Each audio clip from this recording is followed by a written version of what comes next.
This week on the Baseline Podcast, Josh is back from his week away at his competition. We discuss his results, what he might do differently next time, and we also discuss, well, his spray tan that is still sort of there.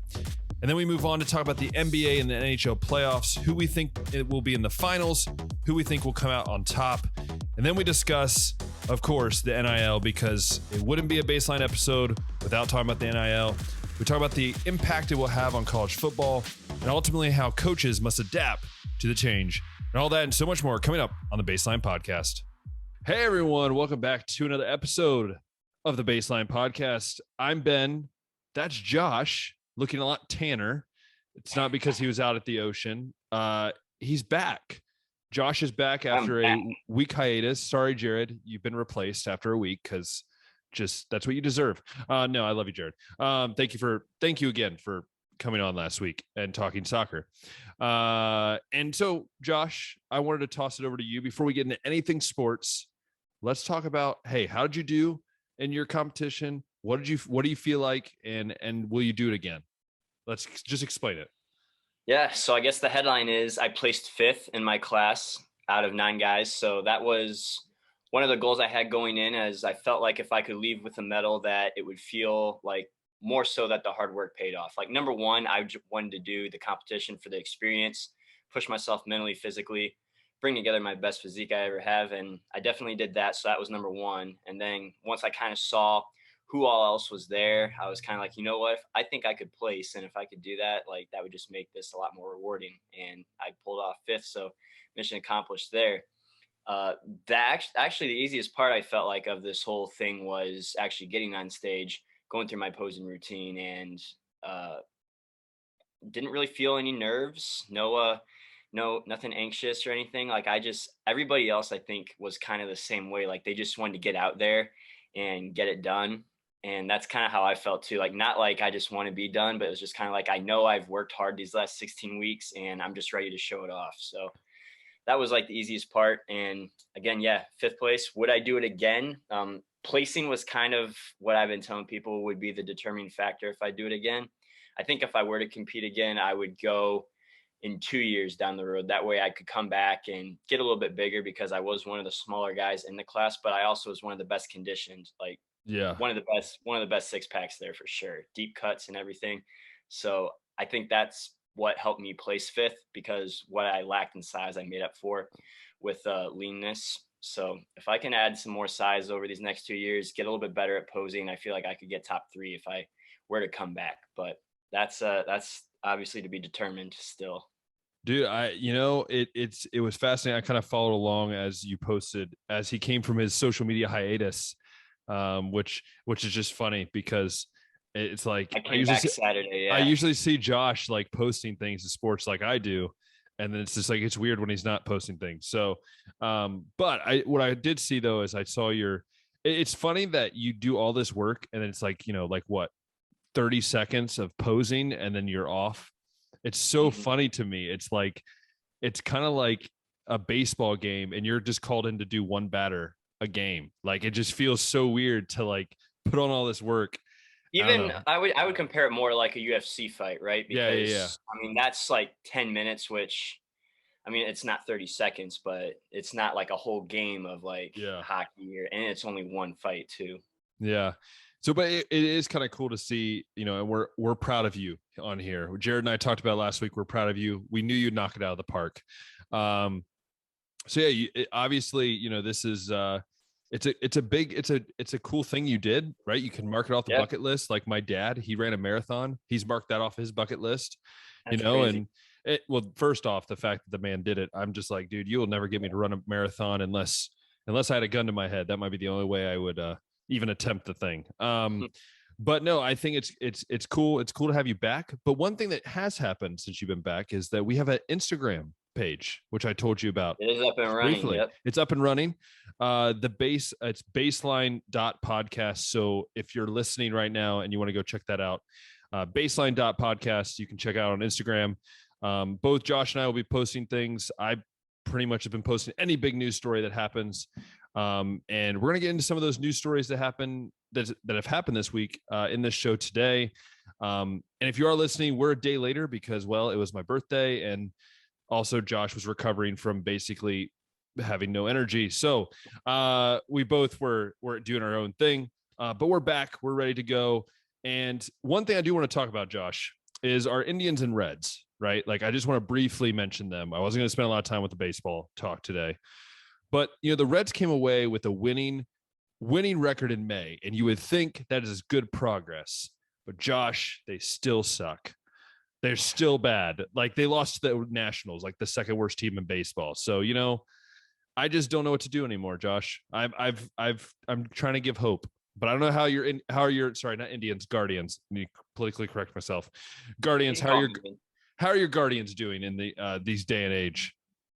We are, as it stands now, second place in the AL Central, the always weak, always seems winnable AL Central. It's not the Twins in first place. I mean, not the White Sox in first place like I thought it'd be, though. It's the Twins right now. You literally got the best hitter. You literally have the best hitter in baseball right now. We do. Like, I personally believe so. I think they've really mellowed out from the hot start that they had in April, though. Like, April and May, Cleveland always starts off slow in there and usually picks things up in the summer. But it felt like there were a lot more highlights in that April and May, even though the record ended up kind of being the same coming out of those months. So I'm really excited to see, like, Jose, will he be able to continue that MVP pace? Will guys like Steven Kwan get out of, like, their funk and maybe get back into some of those high level performances that we saw early on? Josh Naylor looks to be super powerful. So, I mean, there's a lot to watch out for. I think, though, too, and I think you'll also agree with me on this. I think a lot of times we realize that, I think with rookies and young guys, is that when they start off hot, almost every rookie, it seems like in the MLB, starts off super hot, or at least like a pretty good pace. What I've learned is that these pitchers start figuring out. If you look at Artides Kino for the Reds, about 3 years ago, he hit like 17 home runs in like a total of like 25 games. And the next year he hit 187. Like, these pitchers realize, oh, you hit fastball, we're going to throw you a curveball every time up, and you're going to try to hit, we're going to make you hit a curveball. And I think a lot of times you see this, it's like with Steven Kwan, I've noticed pitchers are just saying, okay, yeah, you can get on base, but try to hit some of our nasty stuff. Try to get some of these things going. I think you're starting to realize that it's not as easy as it looks. And I think some of these guys are realizing that for the Guardians as they go on throughout the year. Yeah. You just get more tape, you get more stats, you get more analytics on guys the more at bats they get. But to your point too about like pitchers trying to figure them out, why don't they just give them the nasty stuff first? Yeah, I know. It's like these guys are rookies. Throw them the nasty slurve. Like, they're a rookie. Like, they're not going to make them hit it. Yeah, it doesn't make sense. Yeah. So that's baseball talk. Some things going on. People are talking about Albert Pujols and him pitching a couple weeks ago. Joe Girardi just got fired. Yeah, Joe Girardi got fired, which was a shocker to me. And then Albert Pujols pitching a couple weeks ago was super cool. And then Yadier Molina pitched like a couple of days later or something like that. So a lot of things happening in baseball.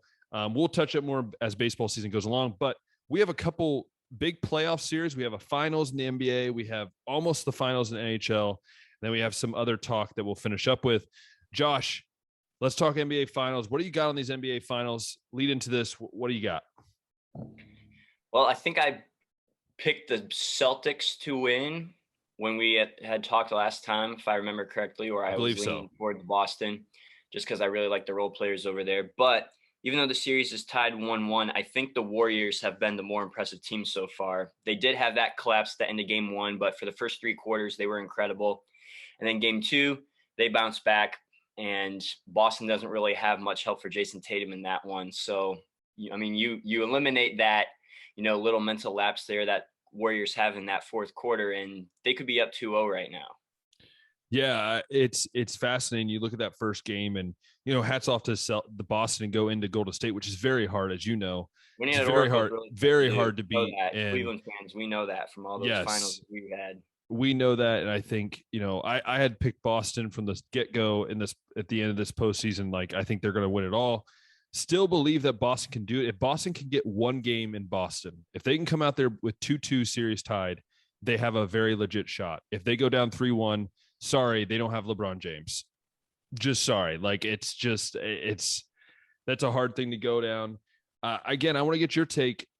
Draymond Green is something I want to talk about because this man, like my question to you, Josh, is there a line between being super energized, you get your team hyped, you play physical, and to the point where you're crossing the line? I mean, to me, I feel like Draymond is over that line more often or close to crossing that line than he is just being a hyped up physical dude in that paint. What are your takes on that? Because I have my take, but I want to hear yours.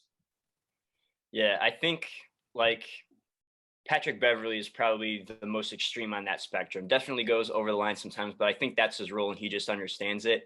And Green, uh, kind of thinks that what he does is okay. Like he doesn't think he's doing anything wrong. And I think Beverly totally knows that, he's just being a menace out there. But Yeah. Green kind of comes out here. We've seen how many videos have we seen him of kicking guys, throwing elbows, and then he's just kind of shocked to find out, like, are you kidding me? Like that was a foul. Drops a couple F bombs and then, gets Yeah. technical. So, and then I think the healthy balance of getting hyped, getting your team energized, and kind of being a dog is like, I think Jimmy Butler does that perfectly. Yeah. We don't really see Jimmy engage in too many like physical altercations per se, but we do see him talk both to his teammates and to their opponents. And I think that's kind of like anything above that would be either pushing that line or crossing it. Yeah, and it's a weird mix, man. And I think, like, I have my thoughts on Draymond Green. I've always thought he's overrated. I've always felt that way. I felt like he's an overrated, overpaid 6'8" center. Like I don't. Like, I'm sorry. Like the dude's not, yeah, okay, he gives you a triple double every once in a while. When Kevin Durant left the team and Steph and Clay were both hurt and he was the main guy, that was his chance to show everybody that he could be like a regular 20 and 10 guy, because the assumption was, well, there's 4 or 5 guys ahead of him. That's why he doesn't score a whole lot. And then when he became that guy, his averages didn't go up at all. It's like, see, same old dude. Yeah, and my thing is, even back at Michigan State, I never thought he was a top tier talent. Like he was good, but I never thought he was. Yeah, like he was never. So my thing is that first off, they overpaid him a lot of money to stay there, and I think too, Draymond is one of those guys that he gets under people's skin, which is fine. But like when you're like kicking guys, sort of, and then trying to pull guys' shorts down in Brown's shorts the other game, like I'm like, what? Like what's the point? Like you're getting under people's skin. Like I get it, but like I want to see you go one-on-one against, Tatum or Jaylen Brown or somebody like that. Like do it. I want to see it because I don't see it. I see him go, he does the muscle, right? And then Al Horford goes and gets a barely, does it too. And he gets all ticked off about it. It's like, dude, if you're going to give it, as my dad would say, if you're going to give it, you got to take it. And that's just like the common, mentality that you're supposed to have, I think. There were a lot more dudes like Draymond back in the 90s, 80s, like watching The Last Dance and seeing the Bad Boy Pistons. I mean, they had a lot of guys like Draymond Green. They could back it up, though. Good at basketball, though. And they could back it up. I feel like Draymond sometimes doesn't always back it up with anything other than just his words. Like he's a very big mouther. And I don't feel like Patrick Beverly, I'm kind of scared of Patrick Beverly, like if you be honest. But like Draymond, it's like, dude, you're not necessarily this, you're a big dude, but I've seen you chirp at LeBron and then LeBron goes down and dunks it on you. Like what are you trying to say? I want to make it clear though, like Draymond definitely doesn't have the skill offensively, but defensively, I think there's not too many guys better. Like I want to make that clear before anybody thinks that this is just a hate Draymond Green party. No, I mean, defensively, Draymond is one of those guys that's just, he's got it. He's one of the best in the league. Like the 6'8" aspect helps him to defend maybe some of those smaller, quick guys, but also I think he's thick enough to be able to handle some of those bigger guys like your LeBrons and your Tatums and guys like that. Yeah, like I think he is a good defender. I've always thought he was a good defender. I just think when I meant overpaid and like overhyped, it's just because they make him seem like he's an all-around player. A future Hall of Famer, an NBA, All-NBA, All-Star. It's like, it ain't it. No. The only reason he makes the All-Star game is because he's popular, like in California, like let's be honest, and it's like, so yeah, I think Draymond's a good player. Don't get me wrong, but he's not I'm going to put my team around Draymond Green guy. That is just my thoughts. What are your thoughts, Josh? In this rest of the series is tied 1-1. What do you think? What is your outcome here? Yeah, I want to point out 3 of Boston's starters, Al Horford, Robert Williams, Marcus Smart, combined for 52 points in game one. I mean, that's like your supporting cast for Tatum and Jaylen Brown, right? Like those guys, you got to bank on them playing well every night, and they have so far. But 52 points between those three game one. Flip over to game two, they combine for 6 points. Ooh. And they lose the game 107-88. Like if they score even half, I'm trying to think of the math here real quick. If they score even half of what they did in game one, they got to be walking away here with a win, right? I would say so. Yeah, they're close. Yeah. Yeah, this is a 19-point loss, and half of 52 is 26. So, yeah, they're walking away with a win if they can score just half that. So, Tatum, I mean, he's been the guy balling out. Brown has been balling out. Boston needs that supporting cast to be able to step up, though. That's one thing that's really stood out to me as like a difference between game one and game two. And then kind of going over to Golden State, I mean, their supporting cast showed up in game two. You got Kevon Looney, 12 points, 7 rebounds. Andrew Wiggins, 11.6 rebounds. Green, I mean, 9 points, nothing special. 5 rebounds, 7 assists, though. Off the bench, Jordan Poole, 17 points. Like, their supporting cast is coming to play. That's what it kind of comes down to a lot in these NBA playoff games is you always expect the starters to play, but if someone's superstar isn't playing well, you got to take advantage of that. And whoever's role players usually step up and perform are the ones that are walking away with the wins. Yeah, and it's interesting. My kind of prediction for this rest of the series, I still think it's going to go 6 or 7. I struggle to see it going 5. I don't see how Golden State wins 3 in a row or Boston wins 3 in a row. I think it's going to go 7. My gut tells me 7, which would make it a heck of a series. And I want to I'm going to still stick with Boston, but I think it comes down to what happens in these next 2 games will determine, does Boston come away with this game? Like I said, if they win at least one of these games, I think they have a good chance to win it. Josh, what is your thought? Who do you think walks away at the end of the day, and how many games do you think it's going to go to? I think I initially thought 6, and I'm going to go ahead and go with that for now just because I don't really have much of a reason to think otherwise. I mean, I definitely see the potential for 7. Oh, Sports Center app letting me know some fantasy baseball stuff that I don't need to know because I'm not in a league. But anyway, yeah, 6 games. Boston's going to be in the home team these next 2 games. Yep. Will Golden State be able to steal one? I think that's going to really determine whether this is going to go to 6 or 7 games or not. Because then Boston goes back to Oracle Arena up 3-0 if they can take these next 2 at home. And then that's putting Golden State. I mean, how many teams have come back from down 3-1, Ben? Only one. That's right. And that is the best feeling of all time. I'll tell you that much. I just want to quickly point out that Josh and I, for the rest of our lives, will be living on that. And I don't care if the Cavs never win another title. I don't care. I will be living on that moment for the rest of my life because we're Cleveland fans and that's all we do. We live on moments. Exactly. So, I mean, it shows how important it is for Golden State to be able to take one at Boston and be able to go back to their home court in game 5, tied up 2-2. I mean, Josh, though, you got to admit, though, if Boston goes up 3-1 and they get to go back to Golden State and finish the series, you got to admit that feels pretty good for us Cavs fans to like just root for Boston one time. It does. And then we also got to hope that Boston doesn't blow a 3-1 lead so that Golden State can also have a 3-1 comeback. Yeah, that would be miserable. But yeah, so I think it's going to be interesting. NBA Finals coming up here. I believe, we'll have the result. We'll see. I mean, we'll see what the series is like next week when we have our show next week. But going from the NBA Finals, we're going to go to the NHL playoffs. It's the conference finals, which means here soon we will have the NHL Stanley Cup final. Josh, I know you're a hockey guy. My brother's a hockey guy, more than I am at least. I think we have a shocker, at least on the East Coast. And the West Coast is not necessarily much of a shocker, just a little bit different than we thought it would go. Give me your thoughts on both sides there.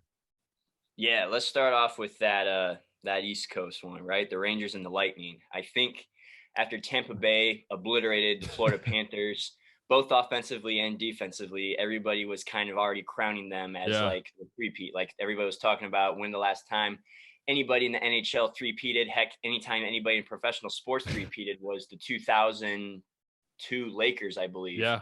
So it's been a while since anybody in professional sports has, and everyone was kind of saying that, Tampa Bay is going to be the next one. Tampa Bay. Tampa Bay Buccaneers, Rays, and Lightning. Great to be a Tampa Bay sports fan right now. But Jeez. right now, as it stands, the Rangers are up 2-1.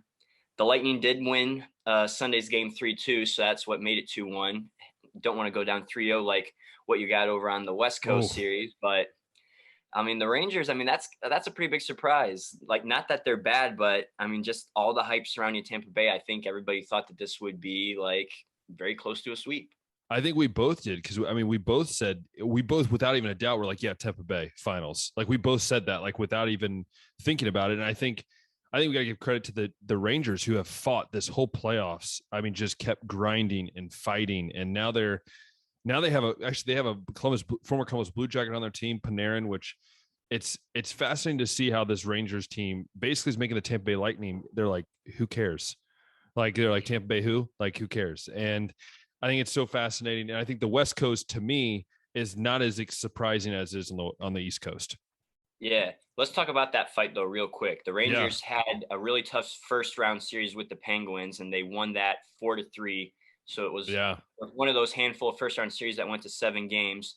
Then they go to Carolina, another team that everybody I think thought would win, Carolina, but that one goes to 7 games as well. Rangers win the last 2 to take that series. Now we're going to Tampa Bay. I wonder how many times in NHL postseason history a team has won 3 series all by 7 games. Ooh, that is that is, as it stands right now, that is still possible. That is true. And if you know the answer, comment below, add it in the comments, and then we'll make sure we fact check you, because that's what we do nowadays on the internet. We fact check everyone. That's my political statement for the day.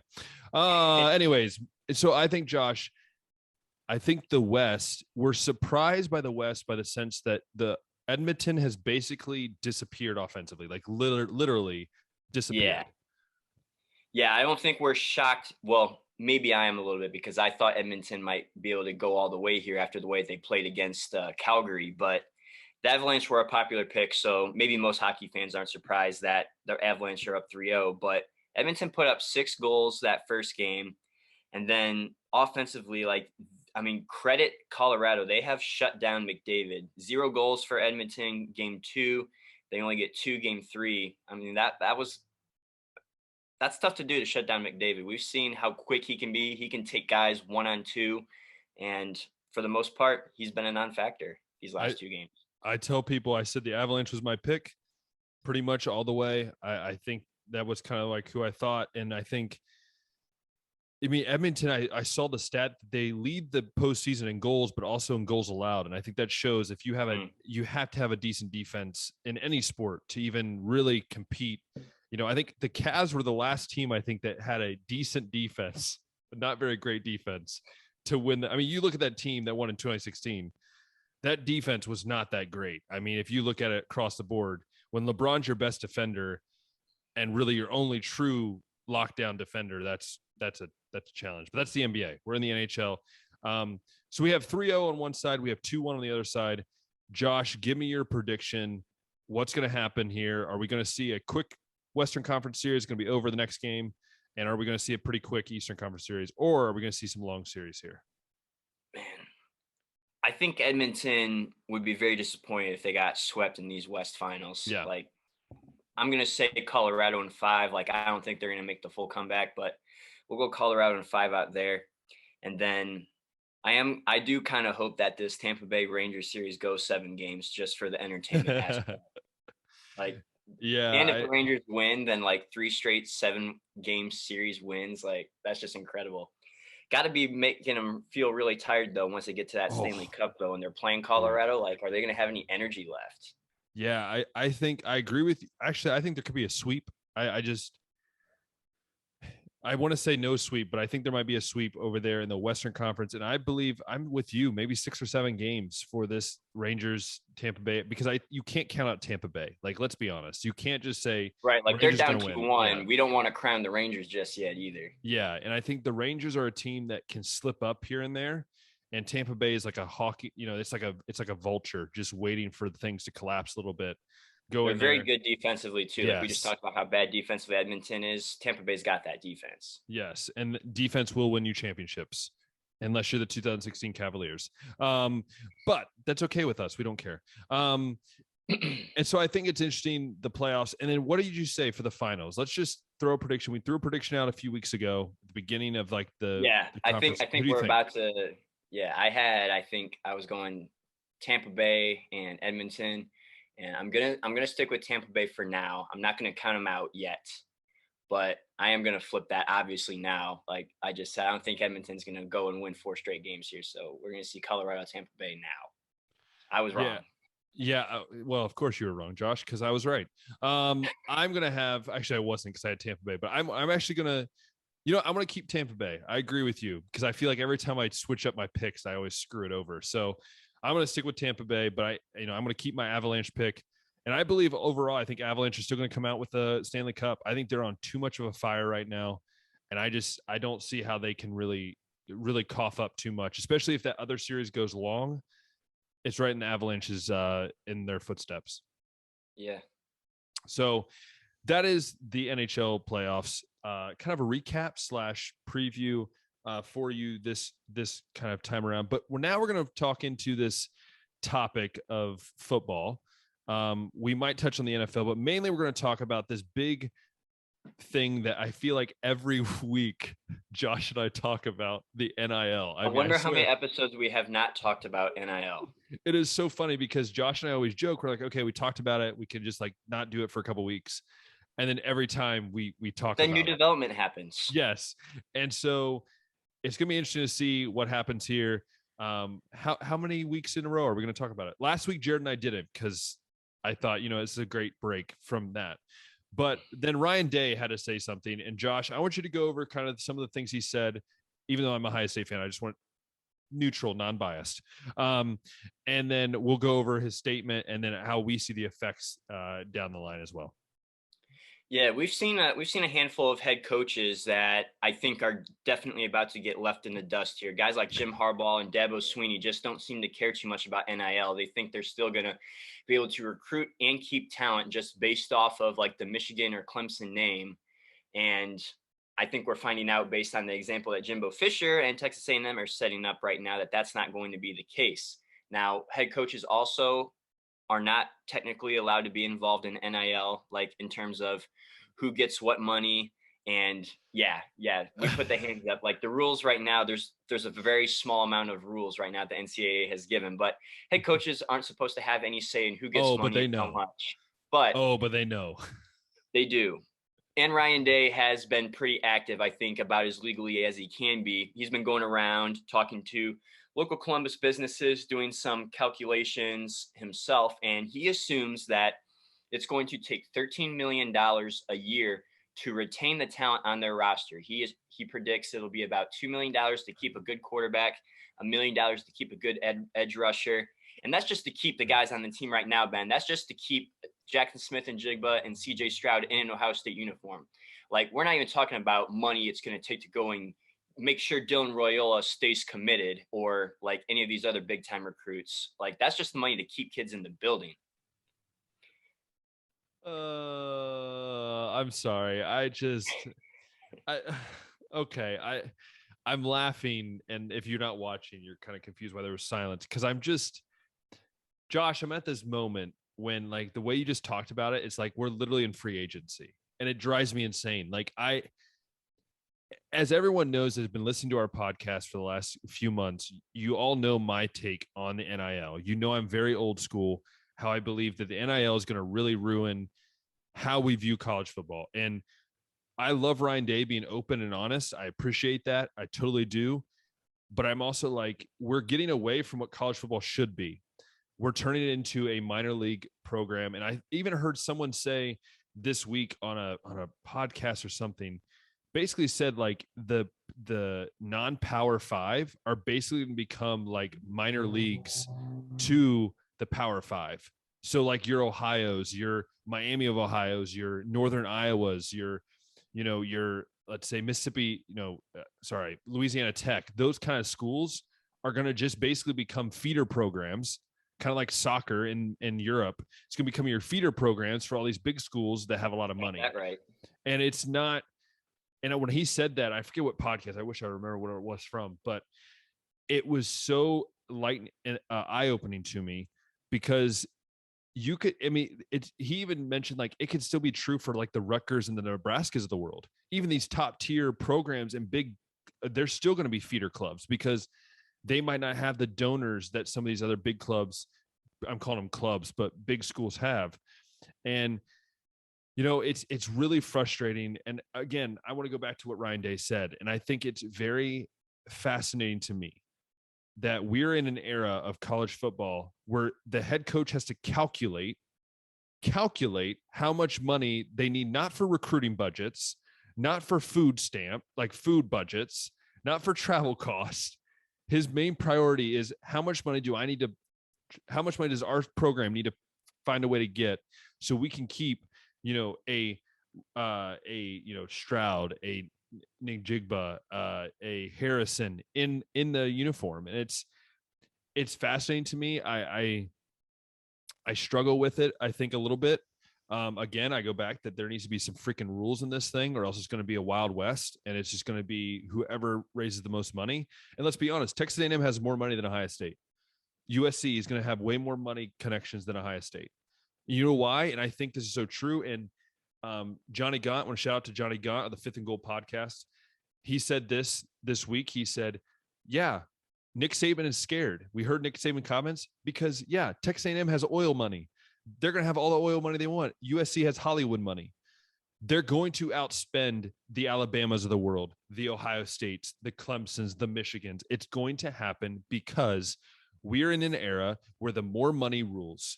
It's just like the NFL. It's just like MLB in the MLB, NBA. Whoever's in the bigger market is going to have a bigger chance to get the bigger products. Now, I will say what's going to be interesting is, does this translate to success on the football field? Because Texas A&M is spending all this money and they only go 8-4. Then I think recruits will take a step back and go, wait a minute. I might not be able to make as much money, but am I truly developing the way I should be? But yeah, those are my thoughts. It's kind of frustrating. But yeah, those are my thoughts. I think at the end of the day, like, your legit first round prospects aren't going to sweat making maybe $500,000 less dollars at a top developmental program like Alabama or Ohio State, when it's going to pay off with NFL money. Yeah. Whereas maybe you go to Texas A&M and you're making like $500,000 more a year over there, but you end up being a third round pick in the NFL and you're losing out on like that NFL cash. So I think like at least the top end of the top end, like it's not going to be a lot of guys, but guys that are like, they know they're going to be a first round pick. I think those guys are still going to go to like your Ohio State and Alabamas. But for like all those other, maybe those lower level 5-star guys or those 4 stars, higher end 3 stars, I think that's going to be the guys that are going to maybe take advantage of that extra $500,000 that they might be able to get elsewhere. Or Jordan Addison. I don't know like what he was necessarily being offered at Pitt, but I mean, that's a pretty solid deal he's getting out at USC. And that kind of leads into what you just brought up about minor league feeder systems too. Like, is Western Michigan ever going to get to keep a guy like Sky Moore? Like if NIL starts like just a year later, like Sky Moore's probably going to be catching passes from a top tier QB at like some P5 school. Like those guys are never, ever like, they're going to find like one recruit every year that's going to be like a steal, like a 3-star that someone overlooked that probably should have been 5-star. And they're going to break out at that school as like a freshman or a sophomore. And then the next year they're going to take off and be another weapon for like a Lincoln Riley or a Jimbo Fisher or a Nick Saban somewhere else. Yeah, and I think that goes back to, Josh, and again, I've said this for a couple of weeks now. I know you have said this. There has to be regulation. There has to be. I don't know how. Like I don't right now, know. the head coaches are just adjusting to the rules that are in place right now. Like they're like, okay, But what this is how we're rules? gonna have to play. This is what we got to do. But what rules, Josh? There are no The rules. two that there are, like that it can't be incentive based, and that head coaches can't be involved. Those are like the only 2 rules they got. But let's be honest, Josh. I guarantee Jimbo Fisher, Nick Saban, I would even say Ryan Day. Some of these guys are probably in some of these meetings. They're not supposed to be in. No doubt. And This it's just, charade that Jimbo Fisher's putting on, where he has no idea, like, if there is a fund, how much money's in that fund, denies that players are getting paid. Like, it's all bull crap. it is, and it's not like, I go look at these 3-star recruits, right? You look at Ohio State, Cincinnati, wherever you're at. These 3-star recruits are working their butts off, but every year they're like, okay, who am I competing against? Oh, great. These guys are graduating. These guys are leaving early. Oh, wait, but there's now another batch of guys coming in that are juniors and seniors. It's not fair to those guys either. It's not fair to these guys that work their butts off for 3 to 4 years to earn their spot. And you're paying a guy to come in and take a spot. Like, what loyalty as a coach, as a program, are you giving to your guys? And I think that's where Ryan Day, I believe, was trying to find a balance, right? Like, he's saying, yes, we need this money, but he said multiple times, like, our focus is to keep Ohio State players here because of what we do on and off the field.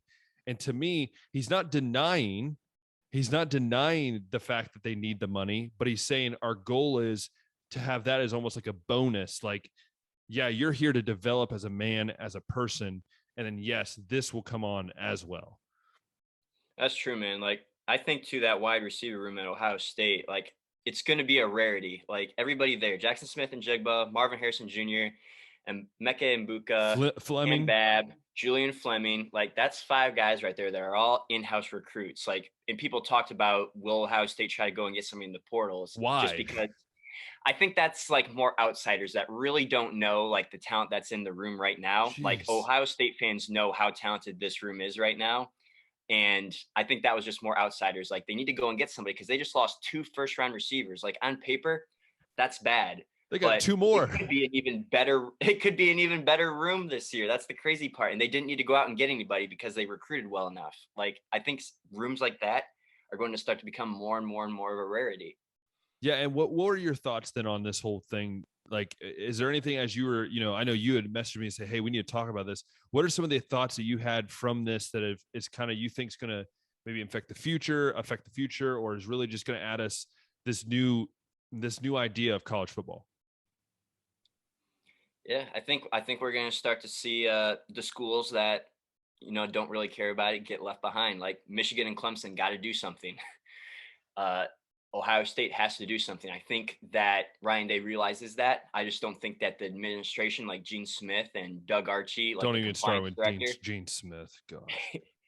Yeah, those guys, I think they're going to ultimately hold Ohio State back from what they could be. So I don't think Ohio State's going anywhere because I think the alumni and the fan base is too involved and cares too much. So they're going to do what they can, but they're never going to be able to get to the full potential that A&M will be reaching or that USC will be reaching. And I think Alabama is going to get there too. I think Nick Saban realizes this. He's scared, rightfully so, not because he's not getting his way, but because he realizes the direction that college football is going. And if they stay the same instead of adapting, they're going to get left behind as well and become like irrelevant, like Michigan and Clemson probably will in 3 years or less. It could be that quick.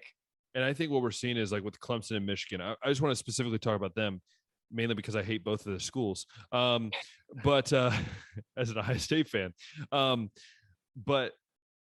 this is what I would say about Michigan. Harbaugh has shown over and over again that he's going to live on the one glory that he has. He beat Ohio State this year, and then that's all he's talked about through the offseason, through NIL. He has cared less about that. He's cared more about the fact that we beat Ohio State. I'm like, dude, congrats, you beat us for the first time. They are riding that 9 years. Pretty hard.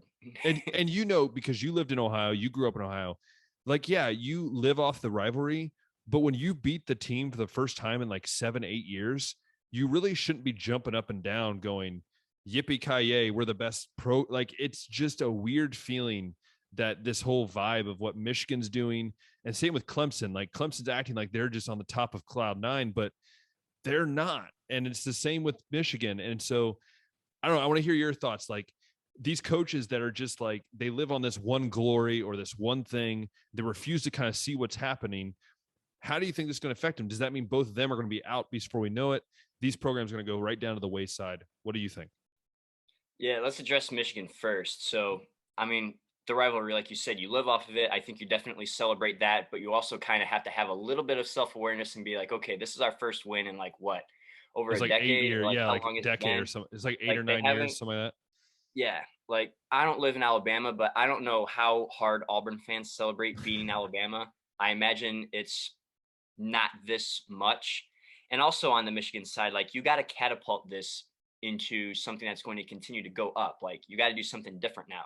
Like, you got to leverage this win over Ohio State into better recruiting. You have to explode in NIL. Like, I know this isn't the Michigan athletic department directly, but I did see a piece that JJ McCarthy has been running some camps over in his hometown near Chicago.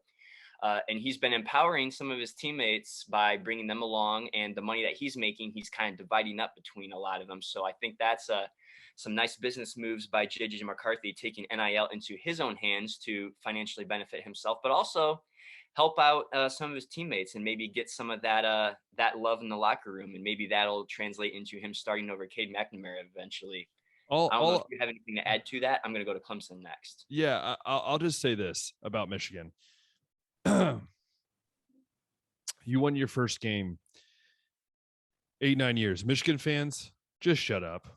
Like I just get tired of hearing this thing of, oh, we're going to beat you this year. I'm like, you realize you just ticked off a whole fan base and a whole program that has now had a wake-up call with a brand new defensive coordinator, with an offense that is, as you know, Josh, is one of the most explosive offenses you'll see.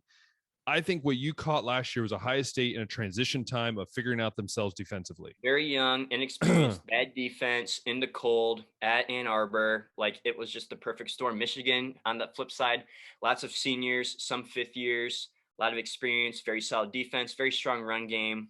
It just was like the perfect storm at all. And I'll say is, it's in Columbus this year, Josh. That's all I'll leave it as. When was the last time Michigan beat Ohio State in Columbus? It's been a long time. And that's all I'll say. Sure.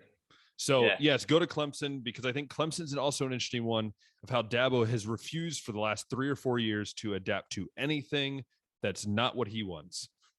Yeah. One of the biggest things that's helped Clemson, I think, in its run to glory is, one, being in a weak ACC conference. Mm-hmm. Now, to their credit, they were making the playoffs and they were beating teams like Alabama and Ohio State. So it's not like they were Notre Dame playing a schedule, going undefeated, and then getting embarrassed in the playoffs. But I mean, it does kind of help when you can just kind of cruise through the regular season. So that's one thing. Clemson also has been doing a lot of promoting from within. Like, they were able to be consistent for a while with the same coordinators. Guys like I think it was Jeff Scott and Brent Venables were there for a very long time, running the offense, running the defense. Those guys are all gone now. And instead of Dabo going out and maybe getting like a very good defensive mind like Ohio State just did with Jim Knowles, he's just promoting guys in the building that probably definitely are not the answer or the best guy for the job. So you're seeing that kind of that quality of coaching go down. You are seeing the ACC being weak kind of not help test them at all. This year, did they lose 2 or 3 games? Something like that? It was like 3 games, something like that. Like 9-3, I think. Like 8-9-3, I think. And they can treat that as like the wake-up call that Ryan Day did with the Michigan loss and decide that, we got to do things different. Or I think what we're seeing Clemson do is just say, like, it's all good here. Miami just hired Mario Cristobal. It's okay. Like, the ACC, we're going to continue to win it just because that's what we do and that's what we've always done. We're going to continue to do things the way that we've always done them because they've always worked. And if you don't adapt, you're going to get left in the dust. Yep, and I think that's what's going to happen, I think, to Clemson and to many of these teams that are not going to adapt. I think Michigan could be that way. Michigan maybe will figure it out. Let's just be honest, though. It's still Ohio State's conference. I will say that until I see Michigan do it multiple years in a row, I think it's Ohio State's conference to lose. And I think it's going to be interesting to see what happens here in the future. And I also think, Josh, do you feel like this is the testing year for the NCAA? Like, if they don't figure it out this year, it could just be a downhill spiral to a really bad point. I mean, are we going to get to a point where people are going to advocate for NIL salary caps? Like, Ryan Day assumes that quarterbacks are worth $2 million, but how long is it going to be before you need $5 million to get like the number 1 QB in a class? I just want to point out, though, too, Josh, that we've said this before, that these dudes have not even played a snap of college football, and they're paying them millions. That drives me insane. That defeats the spirit of NIL. Like, the top 1% of college football players are the only ones that should be getting money. And it shouldn't be from boosters putting money into slush funds. It should be from your Nikes or your local car dealerships or Gatorade or like big companies that want to sponsor these kids but can't yet because they're not professional athletes. Like if Phil Knight does it, I'm all for it. A car dealership, Subway, whatever, do it. But you have these dudes that like probably know nothing about football. Let's be honest. Some of these boosters know nothing about football, and they're just piling in cash and cash and cash. Yeah, they just want to like be involved. So they might just, irresponsibly give some 3-star kid $1 million just because they're like, I'm helping. I'm rich. This is what happens when you're rich. It's a world that we will never understand, Josh. We've learned this too often. It's a world we will never understand. But before we really finish up today, I want to speak about the NFL for briefly, Josh. I know we talked about the college football. I want to talk about the NFL briefly. Two things that I want to talk about. I want to get your opinion on this. One, what is your take on the Deshaun Watson situation? We obviously know there's been 2 more lawsuits coming up now that have supposedly are more evidence against him doing, again, things towards women in a massage parlor. And I want to get first your thoughts on that. And then we'll also touch on how we think the AFC North did in the offseason. How do we think this now affects the offseason preview for next year? And maybe give our little preview insights for the AFC North going into the full year. But I know you are very, very opinionated on this whole Deshaun Watson thing, not in a bad way, but more or less like you're kind of cautious, I should say. And I know what my thoughts are. I want to hear your thoughts as we've seen more come out now. Yeah, I don't want to say like Deshaun Watson's guilty because honestly, we do not know. We've seen 2 grand juries say that he didn't do anything wrong. And I don't know if you just heard his lawyer recently just was on some radio show and said that it's not like a crime to have a massage that had a happy ending or something along those lines. And I don't think we need to explain what that means, but he's also kind of has a point there. So, yeah, Deshaun, that's interesting, but more and more things keep popping up. And I do struggle to see how there's any kind of scenario where there's no suspension that the NFL gives him, just because like the NFL has given suspensions to guys before that were found not guilty. Like Ezekiel Elliott has been suspended for false accusations, but just for, I guess, embarrassing the NFL, I guess, is like what the reason was. Which is also just stupid, by the way. Yeah, Tom Brady's been suspended for Deflategate.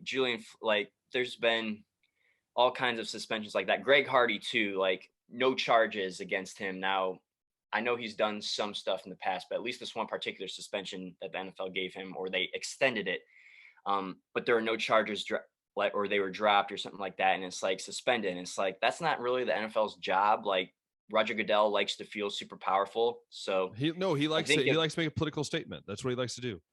Yeah, like the NFL right now, like they love to, act like they are tough on domestic violence, right? So I do struggle to see how there's a scenario where Deshaun Watson is starting week 1 or doesn't have to deal with any kind of suspension. And that brings us to the question of, is Baker Mayfield the starter week 1, or are they going Jacoby Brissett because they want to protect an asset that has to be traded, right? And if you are Baker Mayfield and the Browns say, please start week 1, we need you, do you say, screw you guys, you've ruined my career, I'm not helping you guys whatsoever? And who has the leverage here? I will say this. I think Baker starts if they say, hey, will you start week 1? I think Baker is sometimes a lot of talk.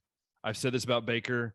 And when it comes to the end of the day, he loves football. And if a team's going to give him an opportunity, I think Baker's trying to leverage his way right now. But if it comes like where he's not been traded, he's still sitting on the roster, like what is he supposed to do? Say no? And then now he looks even worse to other teams because other teams are going to be sitting there going, are you going to play if something happens with us? Like, I think if this is my thing, let's say Baker's gone off the roster and then the suspension said, hey, 4 or 5 games.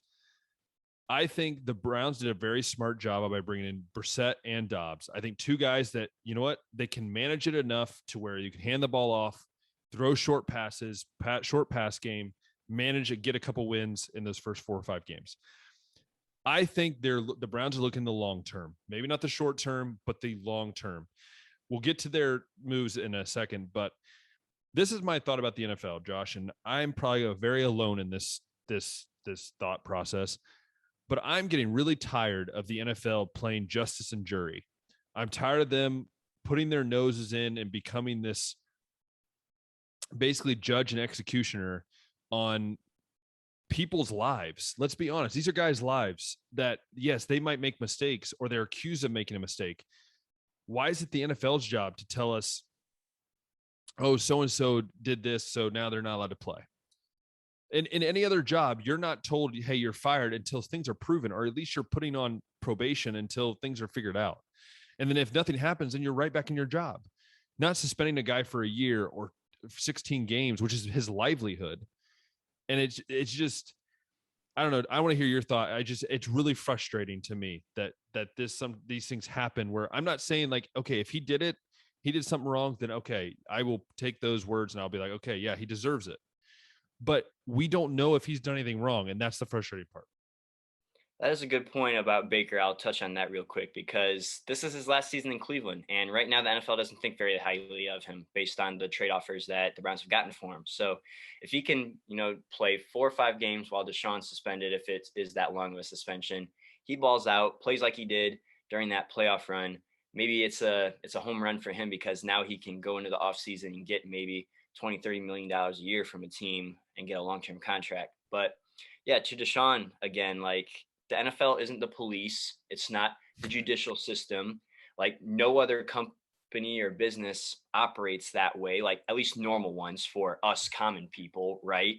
Like, the NFL like always loves taking it upon themselves, like, say things like, we're conducting an internal investigation. Like right now, I think the NFL should put all of its energy and effort into figuring out this Dan Snyder situation with all these other emails that should be made public by now, but aren't, but they would rather just kill John Gruden's career. I think that's what the NFL should focus on and what its internal investigation should be on, and leave the deciding whether or not Deshaun Watson committed a crime or not to, I don't know, the police, because that's what they do. So, but I would like to say, Josh, remember the police nowadays are the bad guys.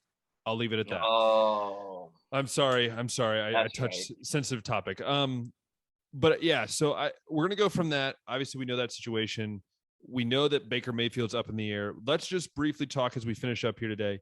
Talk about the moves of the AFC North. Who do you think now is at the driver's seat of the AFC North, and who do you think has, like, why didn't they do anything? What are your thoughts?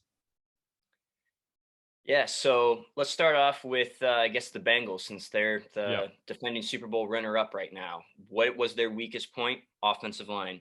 What did they do in the offseason? They addressed offensive line. So big W for them. I think they did exactly what they needed to do to maintain like a top spot in that division. Like, if they slipped to 4th place after the offseason they had, I'd be super shocked. Now moving on to Cleveland, our team, what was some questions that we had? Like, we made a lot of big moves, like the Deshaun move that we just talked about, but is he going to play? We also kept a handful of talent on the roster, like we kept Jadeveon Clowney back, right? Huge. Like we extended Denzel Ward.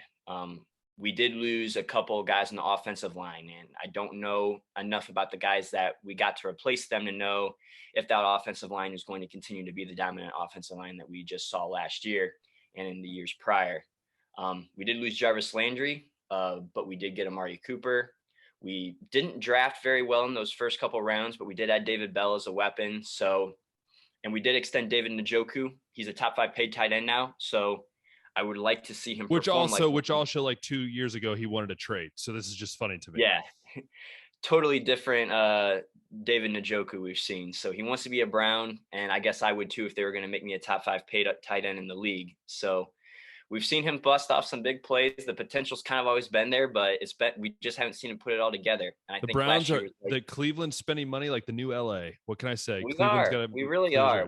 We've been spending a lot of money to keep the guys that we need to in the building. So I don't think there were a lot of necessarily huge additions outside of Cooper, right? Yeah. Am I not really? Yeah. Correctly? Just like pieces here and there. Yeah. So I think last year's team also underachieved. So I think if they just played to the potential and didn't like just get in their own way, I think they're a team that, I mean, is capable of winning the division.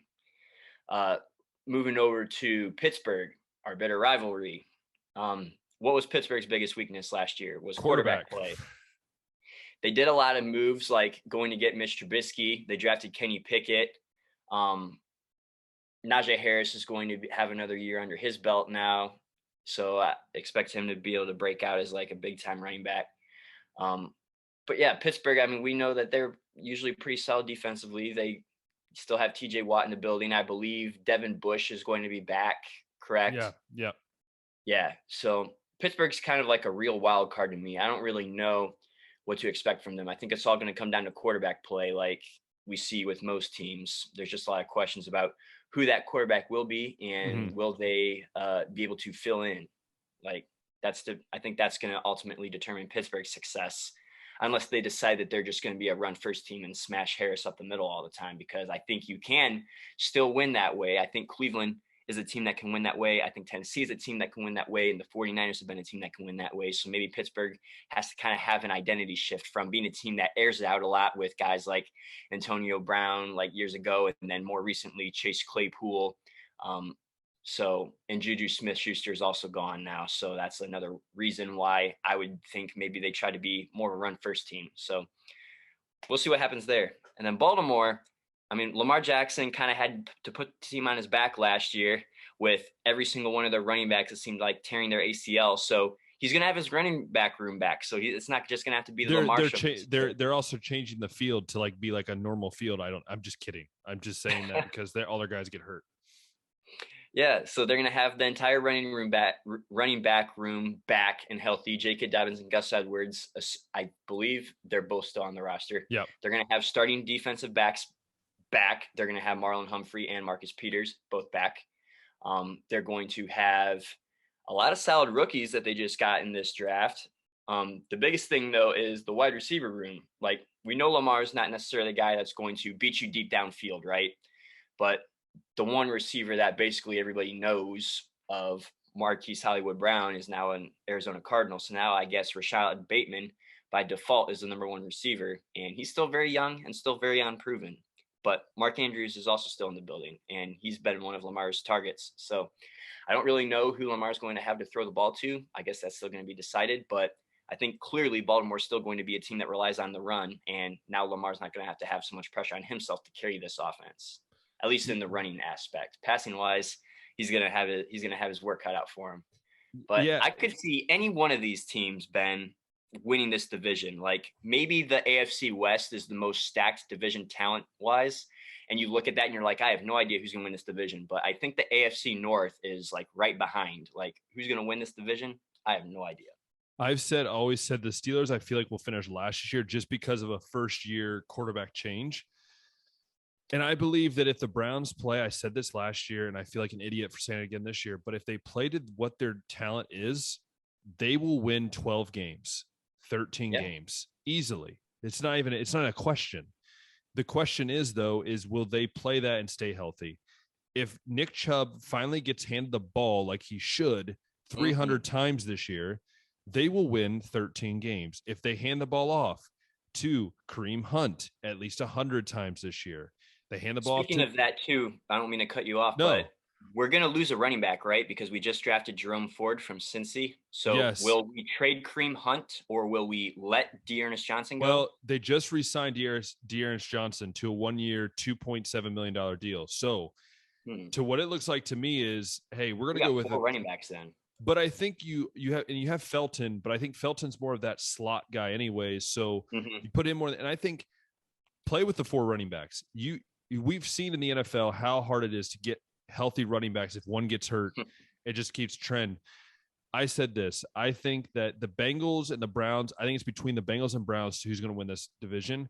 I think it will be the Browns, and I feel like I'm making a bold statement here. I think the Browns, even if Watson misses half the games or part of the games, I still think the Browns come out with 11 wins at least.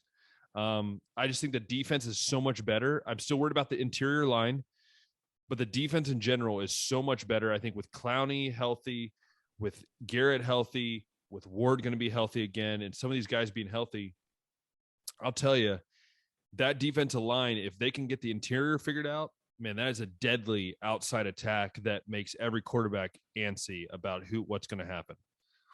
I'm with you, man. Like, it's kind of like the Ohio State situation. Like, outside of Ohio State, no one really knows how good that team is. And I think it's the same with the Browns. Like, nobody knows how good this Browns team is, like, in terms of talent. Like, they massively underachieved last year. And I mean, the Deshaun Watson drama could be something that could be tough to overcome. We've seen how tough it was to overcome Odell Beckham, Baker Mayfield drama last year. But the talent definitely is there. And Like, that's to win another 12 thing. games. And that's another thing, man. I think OBJ, it's not out of the question that OBJ makes a comeback to Cleveland. I'm just saying that. I would hate that, dude. I would hate I would too, but I'm just so saying much. though, what I'm saying though is that it seems like from if you read the ideas from a lot of the Cleveland Browns players, they loved OBJ in the locker room. There's a lot of misunderstanding about truly how he is.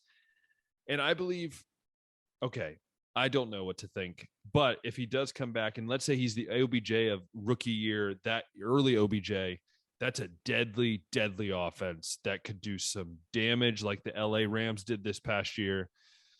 And again, the Browns finally have a kicker as well. We drafted a kicker, Josh. We drafted a kicker. But will he pin out or will he be Robert Aguayo? He won't, because I can't let that, because then I'll be embarrassed for the rest of my time as a Browns fan. But anyways, that is today's episode of the Baseline Podcast. I hope you've enjoyed it. If you want to check out more of our content, go check out our Instagram, baseline.podcast. It's only on Instagram because that's the only place I put it. But you'll be able to find news that comes out, our thoughts.